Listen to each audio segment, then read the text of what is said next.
So we've been referring to some of this indirectly throughout the lecture, but what types of things can actually go wrong in an experiment? The major threats to experimental control are basically confounds to internal validity and confounds to measure and content validity. And a lot of the ones that have been treated in the traditional experimental literature look at these confounds to internal validity, which there's some other names for them. We're going to look particularly at expectancy bias, demand characteristics, and social desirability bias, but also particularly in political psychology, where we have a lot of message manipulations and other types of question wording experiments. The issues are often about basically whether or not the message intended equals the message received, and I'll give you a nice example of that also. So expectancy bias or experimenter expectancy, whenever an experimenter is aware of the purpose of the experiment and they have expectations as to how the participants should respond, they may unintentionally either convey those expectations or change their coding scheme to favor the desired outcome. So what we typically use are what are called double-blind studies to eliminate this, where both the subject and the researcher don't know which subjects are assigned to which treatments to avoid this. So no one knows the treatment assignment.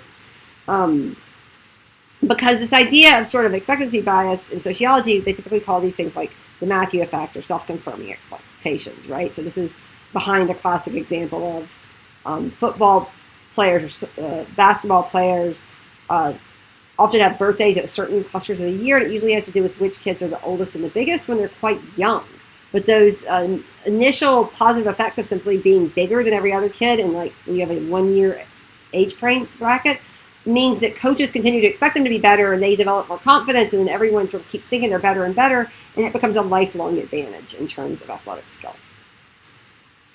So the classic cases of expectancy bias that you might have heard of or could certainly give a quick Google to, one is the case of Hans the horse. So Hans the horse was this famous horse that they would take around, and he could supposedly count, right? So they would say things like, Hans, add 2 plus 2, and he would sit there with a little hoof and go, 1, 2, 3, 4. Well, it turned out that once, there was a big fight about this, but once they actually tried to test Hans out sort of away from a crowd, it turned out that in essence, Hans, he wasn't really good at, he didn't know 2 plus 2. What he knew was he could see the audience sort of holding its breath almost, and then sort of, okay, whenever he got to the right number. And he knew how to read the audience and his experimenter very well. And it wasn't that he actually knew how. So this was the experimenter expected him to get to 4, and as a result, the horse got to 4. Most of the ESP studies, the famous ones, have been shown to be in some way influenced by, it's in essence the person who supposedly has an ESP is actually just quite good at reading sort of subtle facial cues, etc., on the experimenter, who expects the subject to get the right answer in the ESP studies. Another example of this, both expectancy effects and demand effects, were found with the classic of what's called the Hawthorne effect or the Hawthorne studies. So what happened was there were a bunch of people working in this, I think it was a GE lab, a GE manufacturing plant. You can see them working here. Oh, maybe it's Bell Labs. Looks like it's telephones. And they increased the, so basically they changed things. They were trying to figure out basically the effects of illumination. So if things were more lit up and had more fluorescent lights, would people be more productive? And sure enough, whenever they turned those lights up, they're like, yes, so much more productive, yay. But when they then took the lights back out, there was also an increase in productivity, which suggested that the effect was not associated with the lighting itself. So lighting wouldn't continue to have this positive effect. It was associated with the idea that both the subjects and the experimenter knew productivity was being measured, and the subjects knew they were expected to be more productive, and so then they were more productive, which is a little bit closer to a demand effect, but really it's been characterized as both. So in essence, a demand effect, then, you might have gathered from my last statement, is the idea that if participants are aware of the purpose of the study, they may react by altering their response in some way to either hinder, help, or in some cases hinder the researchers. So I've actually seen some cases where I'm pretty sure that the subjects are actually hindering the researcher in some prejudice experiments by economists that I'll speak briefly about. So in essence, anytime a study might inform the participant of the purpose of the study and tell them how they should respond, it can actually complicate things, because it might, think of it as almost like a placebo effect. But you can use things like cover stories, filler items, and field experiments to help alleviate this. So this is, again, one of the reasons that we might have something like when you're talking about a sensitive object where people feel like they have to respond a certain way, or if people have been told we're going to test you about lying, they might have controlled the response to say lie. But if the previous study we discussed where they just simply had decided whether or not to give back $5, they don't think that's part of the purpose of the study, so they don't have the same type of control that they're exerting over it. So here's the case I mentioned, where in essence, economists studying rationality of prejudice have often found that even whenever they sort of use this quote-unquote neutral assignment, where players are assigned to either be type A or type B, and you get better rewards for cooperating with the same type partners, like 15% of the subjects just refuse to do it. And actually, I saw this paper being presented at some point. I raised my hand and I said, don't you think that's a demand effect? Like, don't you think there's a chance that they figured out you were trying to say that prejudice is rational, and those that did it decided they didn't want to cooperate with you because they don't agree, or whatever reason. They think it's not a good study, which it sort of wasn't. So this would be a great example of how a demand effect could actually, sometimes you expect subjects to always want to cooperate and do what you want them to, but they can also work against you. Another great example, actually, of this, again, working against, was another Hawthorne experiment. This was called the bank wiring room experiment. So here, this is basically two groups that were making parts for this bank. They were wiring up parts for bank machines. And they instituted, or basically wanted to institute a pay-for-performance system.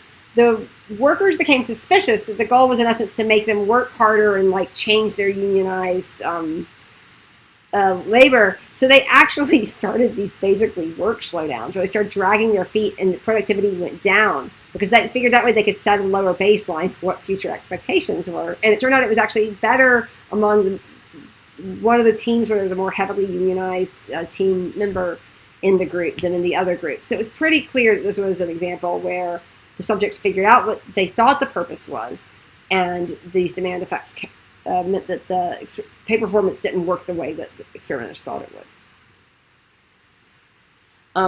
Finally, a related idea is this idea of social desirability bias. So in this case, it's not the goal of the experiment, but what subjects believe other people might want. So you could either report good behavior or underreport bad behavior or undesirable behavior. It's a particular report for surveys in general and self-reports of attitudes and behaviors. So many more people, for example, vote than say they vote than actually vote.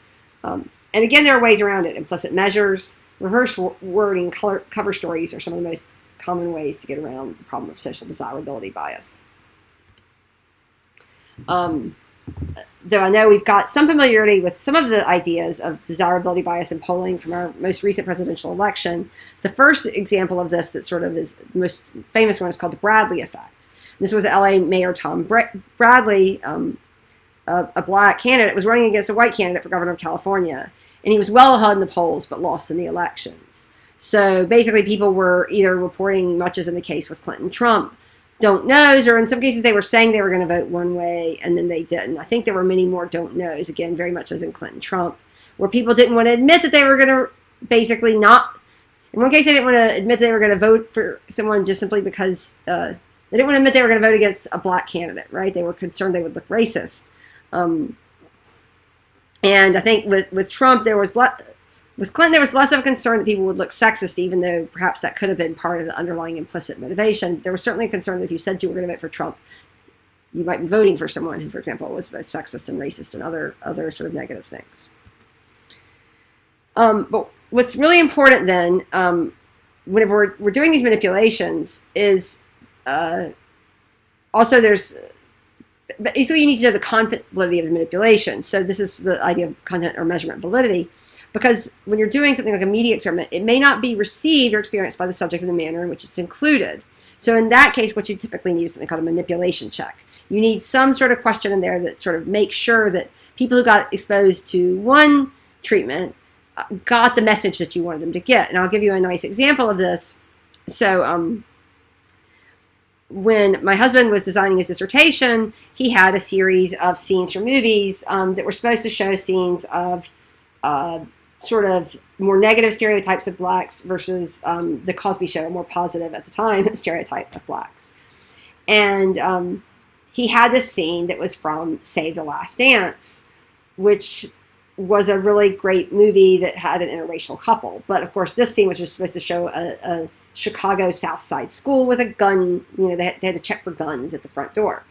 Well, it turned out, though, that whenever all the little teenage girls saw this scene, they all knew the movie, and all of a sudden their positive racial attitudes went way up, because this was the part of the movie that they remembered, right? They remembered this fantastic interracial love affair. And so as a result, the message intended was not the message received. His results were all crazy. Thankfully, we had piloted the study, and he was able to find a more appropriate clip from a different movie that didn't accidentally send the wrong message to the 14-year-old girls. Finally, just a brief word on experimental ethics, which have also been touched on throughout the lecture, about deception and subject protection. I'm not going to go through here and talk to you in depth about these, but if you're familiar at all with the Milgram obedience experiments, which again, you can watch extensive videos on YouTube, you'll know that they were quite negative, and that people were basically, up to 65 to 90% of subjects were still willing to administer a final lethal dose of a shock under this authority. It turns out that even in newer replications, more people than you would think of are quite willing to do negative things if somebody in a white lab coat tells them to do it. Another one of these early studies that led to the real need for subject protection were what are called the Stanford prison experiments. So again, it's horrifying actually watching some of the videos on this, because it turned out that these were basically just Stanford students, right, assigned to either prisoner or guard role. And some of them got basically psychologically damaged for life. It turned into something that looked like, you know, a Guantanamo Bay or something, right? There was incredible,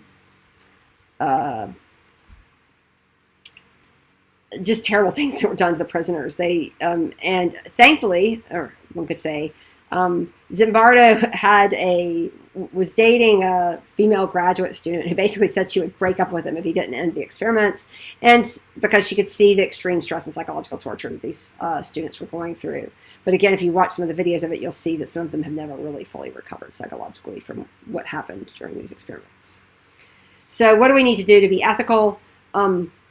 Basically, you need to make sure you obtained ethics approval for your study. So class studies, there's a blanket sort of IRB, but one of the things I'll be looking over any class experiments with you is for what I know the standards should be for IRB approval. This will include having obtained informed consent, even if in some cases there needs to be a debriefing. And again, I'll give you examples of informed consent forms where you explain the goal of research, you explain the risks, and you ensure the participant understands and signs off. You can also, of course, number one rule, avoid harm and protect subject rights. That's particularly true with certain subject pools. So basically adults over 18 are a much safer population than kids or people that are sort of in some way vulnerable. Protecting subject privacy is quite important. With online studies with MTurk, that's quite easy. But if you're doing things where you know people's names or addresses, you have to be incredibly careful, and there have to be really extensive measures put in place to protect privacy. And again, in some cases, if you've got a cover story, you might need to debrief and then give people the ability to basically opt out of your study by withdrawing consent once they understand the full object of the study. So just on a final word, there's a few more classic experimental videos that are fun to watch. The Ash Conformity or Line Length study, the marshmallow test, the candid camera, which is one of my absolute favorites, where a guy has to turn around in an elevator. The count the passes, which I'm not going to tell you what's going to happen to that until you watch it, and the Barbie doll test. So I hope you enjoyed a little bit of background on experiments.